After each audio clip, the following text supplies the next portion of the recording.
अगर आज आपके जीवन में कोई आपको रास्ता नहीं दिख रहा है और आपको लगता है कि मेरा कुछ नहीं हो सकता और आप एक जवान हैं, तो इस वीडियो को पूरा ज़रूर देखिएगा, क्योंकि आज की ये वीडियो आपके जीवन को बदल सकती है कि किस प्रकार से परमेश्वर अपने लोगों को उठाकर इस्तेमाल करता है। और जब इंसान को लगता है कि मेरी लाइफ में सब कुछ ख़त्म हो चुका है, मेरे जीने का कोई मकसद नहीं है, तब परमेश्वर मनुष्य की ज़िंदगी को बदलने में सक्षम है और वो बदलता भी है। इसलिए आप लोग इस वीडियो को पूरा ज़रूर देखिएगा और हो सके तो इस वीडियो को किसी एक व्यक्ति के साथ शेयर जरूर करिएगा। इस वीडियो में आप लोगों को देखने को मिलेगा कि किस प्रकार से परमेश्वर ने एक लड़के को उठाकर कहाँ उससे इस्तेमाल किया और कहाँ पे वो उससे इस्तेमाल कर रहा है, किस प्रकार से उसने अपनी लाइफ में स्ट्रगल को देखा और टॉयलेट के अंदर बाइबल के पेज जो टॉयलेट से यूज किए गए थे उनको पढ़कर परमेश्वर को जाना। और जब परमेश्वर को जाना तो परमेश्वर ने एक ऐसी छुटकारा इसे दिया। जरूर आप इस वीडियो को देखिए और इस वीडियो को अभी से लाइक कर दीजिए। आइए देखते हैं हम। आप जानते हैं, मैं बहुत ज़्यादा अचंभित हूँ इस बात से कि जब मैं 17 का था और मैंने कभी अपने ज़िंदगी में एक बार भी बाइबल नहीं खोली थी। उससे पहले के सालों में थोड़ा बहुत ही मुझे पता था, लेकिन उससे पहले मैंने कभी बाइबल नहीं खोली थी। मैं इस बारे में श्योर नहीं हूँ, लेकिन शायद हमारे घर में एक तो थी। मुझे लगता है शायद मेरे पिता के पास एक थी, लेकिन मैं हॉस्पिटल के एक बेड पे पड़ा था। जानते हैं क्यों? क्योंकि मैं बस जिंदगी से निकलना चाहता था। मेरी जिंदगी का कोई मकसद नहीं था। मैं क्रिकेटर बनना चाहता था, मैं टेनिस खेलना चाहता था। मैंने अच्छा तो किया, लेकिन मैं कभी भी बेस्ट की रैंक तक नहीं आ पाया। तो मैं वहाँ तक नहीं कर पाया, सिर्फ यूनिवर्सिटी लेवल तक ही मैं कर पाया, बस उतना ही। और जब मैं हॉस्पिटल के उस बेड पर पड़ा हुआ था, क्योंकि मैंने अपनी ही जान लेने की कोशिश की थी, एक आदमी अंदर चलते हुए आता है और एक लाल गिडियन बाइबल नया नियम लेकर के। मैं उसे ले नहीं पा रहा था क्योंकि मेरी बॉडी डिहाइड्रेटेड हो चुकी थी, पूरी नमी निकल चुकी थी। मेरे घर का एक नौकर था जो मुझे हॉस्पिटल लेके भागा था। मेरी माँ ने वो बाइबल ले ली जो उन्होंने दी थी और कहा, आप यहाँ रुक नहीं सकते क्योंकि मेरे बच्चे की हालत बहुत गंभीर है। उन्होंने कहा, मैम, इससे ज्यादा जरूरत उसे किसी चीज की नहीं है। और फिर उन्होंने 14 अध्याय यूहन्ना का खोला, जहाँ यीशु थोमा से बात कर रहे हैं, मार्ग, सत्य और जीवन मैं ही हूँ, मेरे बिना कोई पिता तक नहीं जा सकता। और वो पढ़ते पढ़ते आगे 19वीं आयत तक आए और वहां लिखा था, क्योंकि मैं जीवित हूँ तुम भी जीवित रहोगे। परमेश्वर के वचन की सामर्थ ने एक जवान लड़के के दिल को खोल दिया, जिसे पहले कभी ऐसा कोई ख्याल नहीं आया कि ऐसा करना चाहिए। और मैंने प्रार्थना करना शुरू किया और मैंने कहा, प्रभु, अगर आप जीवन के प्रभु हैं, आप मुझे इस हॉस्पिटल से बाहर निकालिए और मैं अपने सच की खोज में कोई पत्थर नहीं छोड़ूंगा हटाए बिना। वो दिन मेरे दिल में ऐसा छाप गया है कि जब भी मैं भारत जाता हूँ अपने होम सिटी दिल्ली में, कि मैं एक टैक्सी लेता हूँ हमेशा और मैं उसे रुकवाता हूँ उसी हॉस्पिटल के ठीक सामने। वहाँ हॉस्पिटल बिल्डिंग के बाहर मैं 10 से 15 मिनट जरूर बैठता हूँ और याद करता हूँ कि क्या हुआ था जब मैं 17 साल का था। परमेश्वर के वचन से क्या हुआ था परमेश्वर के वो वचन से। और जब मैं वहां से बाहर निकला 5 दिन के बाद, डॉक्टर ने मेरी तरफ देखकर कहा, जानते हो यंग मैन, हमने तुम्हारी जिंदगी तो वापस लौटा दी है, लेकिन हम जीने की इच्छा पैदा नहीं कर सकते। मैंने कहा, डॉक्टर, इस बारे में आप चिंता मत कीजिए। मेरे पास वो लाल रंग की नया नियम थी और मैं उस रूम से बाहर निकल गया।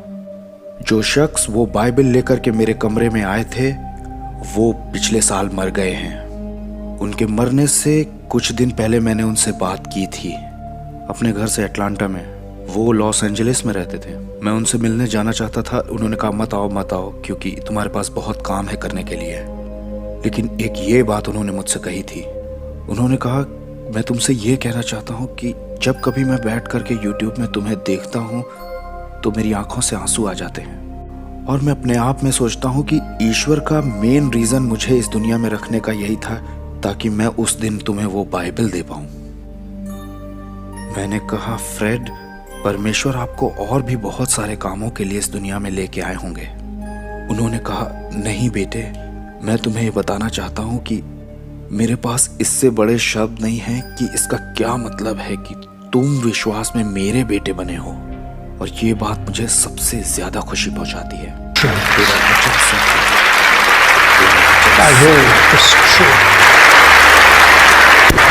अगर आज आप यहाँ से कोई एक ऐसी बात ले जाना चाहते हैं तो क्या मैं आपसे एक अर्जी करूं कि सिर्फ जाइए और प्रार्थना पूर्वक यूहन्ना की पत्री को पढ़िए।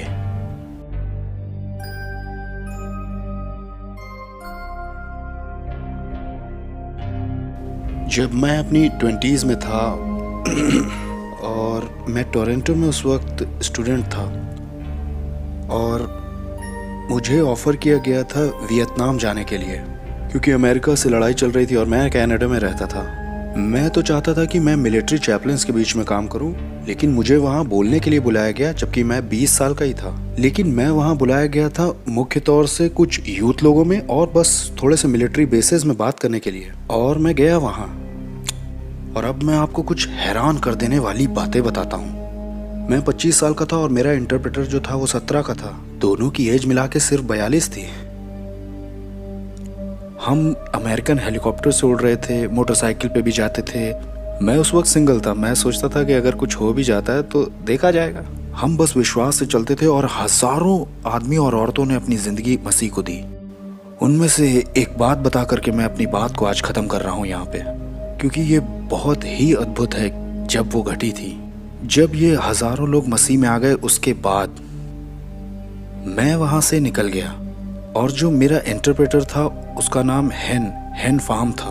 मैंने उसे गुड बाय कहा और मुझे निश्चय था कि हम दोबारा कभी नहीं मिलेंगे। हम निकल गए।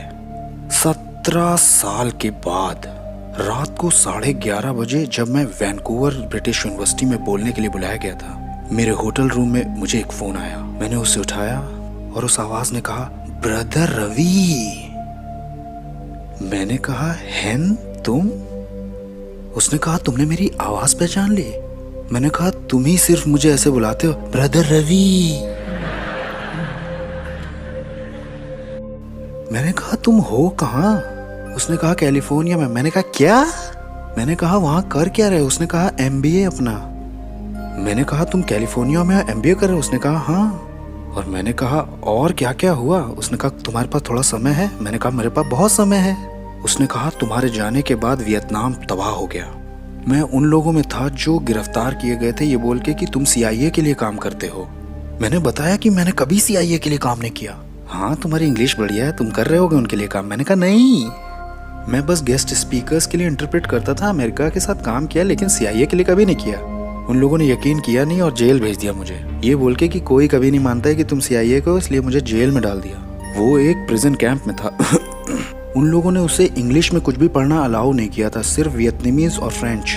Marks and angles, Vietnamese and French, और कुछ नहीं, मार्क्स एंड एंजल्स और फ्रेंच। और आखिरकार उसने कहा, ब्रदर रवि। उन्होंने आखिरकार मेरे दिमाग में भर दिया कि कोई ईश्वर नहीं है।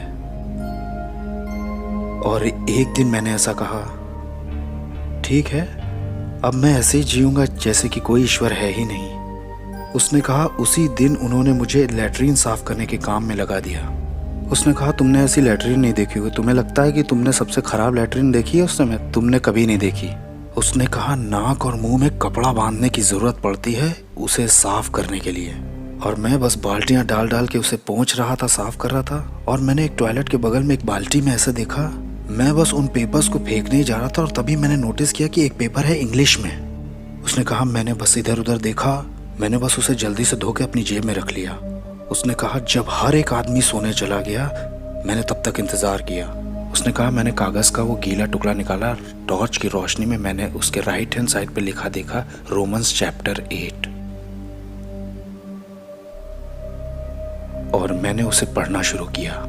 जो लोग परमेश्वर से प्रेम रखते हैं उनके लिए सब बातें मिलकर भलाई को उत्पन्न करती हैं, सिर्फ उनके लिए जो उसकी इच्छा के अनुसार बुलाए गए हैं। कोई हमें परमेश्वर के प्रेम से अलग नहीं कर सकेगा, न जीवन, न मृत्यु, न स्वर्गदूत, न प्रधानताएं। मैंने उसे पढ़कर रोना शुरू कर दिया। उसने कहा, परमेश्वर, मैंने आज ही कहा था कि मैं आपसे अब कभी प्रार्थना नहीं करूंगा, और इस वक्त मैं एक ऐसी आयत को अपने हाथ में पकड़े हूँ जिसकी मुझे सबसे ज्यादा जरूरत इस वक्त थी। और उसमें ये बात है कि जो परमेश्वर से प्यार करता है उसके साथ जो भी होता है वो अच्छा ही होता है। उसने कहा, मैंने घुटनों पे आके परमेश्वर से क्षमा मांगी। मैं सुबह उठा और कमांडर के पास गया। मैंने कहा, क्या मैं आज फिर से लैट्रिन साफ कर सकता हूँ क्या?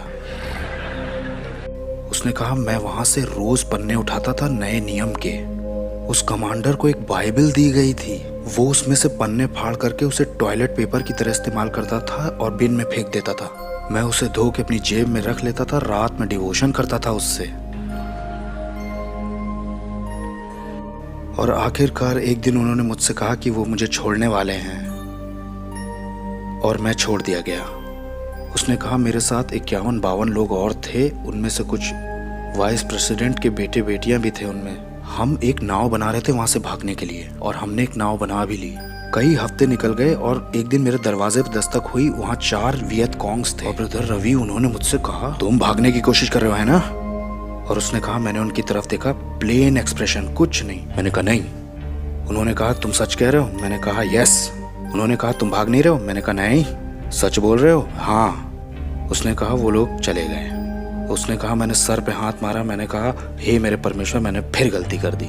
उसने कहा मैंने ऐसी प्रार्थना की, मुझे लगा इसका तो कभी उत्तर नहीं आएगा। मैंने कहा परमेश्वर मुझे माफ कीजिए, अगर आप चाहते कि हम सच बोलें तो आप उन्हें हमारे जाने से पहले दोबारा भेजिए। उनके निकलने से सिर्फ 1 घंटा पहले ये चारों आए, हथियारों से लदे हुए। उसका कॉलर पकड़ के दीवार में लड़ाया। कहा तुम झूठ बोल रहे थे, तुम भागना चाह रहे हो है ना? उसने कहा हाँ, हम 52 लोग हैं, मारोगे हमें? उन्होंने कहा नहीं, हम तो तुम्हारे साथ भागना चाहते हैं। उसने कहा हमारे साथ ये 4 वियत कॉन्ग्स थे बोट में। उसने कहा ब्रदर रवि, जब समुंदर अपने उफान पर था हम तूफान में फंस गए थे, लेकिन यही 4 लोग बहुत बड़े मल्लाह थे। यही लोग थे जो हमें बचाते हुए और संभालते हुए थाईलैंड तक ले आए। वहाँ मैं रिफ्यूजी की तरह रहा और फिर वहाँ मुझे फाइनली पेपर मिल गए मेरे, और मैं कैलिफोर्निया आ गया और यहाँ MBA कर रहा हूँ। फिर वो उड़ान भर के आया मेरे पास मिलने के लिए, क्योंकि वो मुझे अपनी शादी में बुलाना चाहता था। उसे एक बहुत सुंदर वियतनामी एक लड़की मिल गई थी।